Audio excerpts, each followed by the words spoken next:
செங்கோண முக்கோண வடிவிலான ஒரு வயலின் அடிப்பக்கம் 25 மீட்டர் மற்றும் உயரம் 20 மீட்டர்.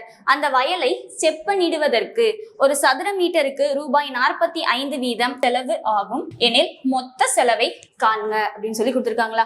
ஸோ இப்போ ஒரு உருவம் இருக்கு அப்படின்னா அந்த உருவத்துல ஃபார் எக்ஸாம்பிள் அது சதுரமா இருக்கட்டும் அல்லது செவ்வகமா இருக்கட்டும் அல்லது முக்கோணமா இருக்கட்டும், சரிங்களா. அந்த உருவத்துல நமக்கு ஒரு வயல் இருக்கு, ஏதோ ஒரு பரப்பு இருக்கு அப்படின்னா அந்த இதுல நம்ம செப்பனிடுவதற்கு சமப்படுத்துவதற்கு உழுதல் இந்த மாதிரி எல்லாம் கான்செப்ட் வந்துருச்சு அப்படின்னா, அதாவது இந்த இடத்துல cost of levelling the field இந்த மாதிரி வந்துருச்சுன்னா அந்த உருவத்துல நம்ம எங்க போய் டச் பண்றோம், அதனுடைய பரப்பளவை டச் பண்றோம். அப்ப அந்த உருவத்தோட பரப்பளவு கண்டுபிடிக்கணும். ஓகேங்களா. அப்ப இந்த இடத்துல என்ன ஷேப் நமக்கு இருக்கு, இங்க செங்கோண முக்கோண வடிவம், right angle triangle. So right angle ட்ரையாங்கிளோட ஏரியாக்கு நமக்கு என்ன தெரியும், ஃபார்முலா ½ × b × h. கரெக்டா, அதெல்லாம் கொடுத்துருக்காங்களா வரிசையா நமக்கு. சோ 1/2 இன்ட்டு இங்க அடிப்பக்கம் எவ்வளவு 25 இன்டர் உயரம் எவ்வளவு கொடுத்துருக்காங்க 20 மீட்டர்.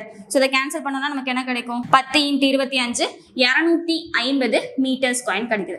அப்போ மொத்தம் நமக்கு அந்த வயலினுடைய பரப்பளவு எவ்வளவு கிடைச்சிருக்கு, 250 சதுர மீட்டர் கிடைச்சிருக்கு.